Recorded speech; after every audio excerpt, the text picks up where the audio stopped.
आगामी विधानसभा निवडणुकीच्या पार्श्वभूमीवर राज्य सरकारने जाहीर केलेली मुख्यमंत्री माझी लाडकी बहीण योजना सध्या चर्चेत आहे। 21 ते 65 वर्षे वयोगटातील अल्प उत्पन्न गटातील पात्र महिलांना राज्य सरकार मुख्यमंत्री लाडकी बहीण योजनेतून दरमहा 1500 रुपयाची आर्थिक मदत करणार आहे। त्यामुळे या योजनेचा लाभ घेण्यासाठी महिला सरकारी कार्यालयात फेरा मारत आहेत। लाडकी बहीण योजनेचे पैसे 15 ऑगस्ट रोजी महिलांच्या खात्यात जमा होणार असल्याची अधिकृत माहिती हाती आली।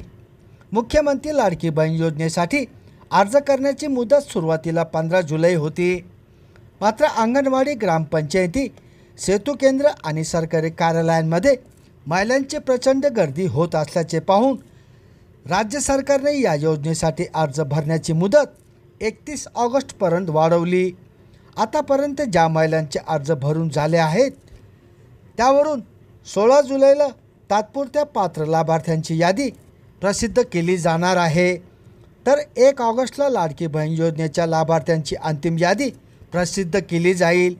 त्यानंतर लाडकी बहीण योजनेचे पैसे 14 ऑगस्टला महिलांच्या खात्यात जमा करण्याची प्रक्रिया सुरू केली जाणार आहे।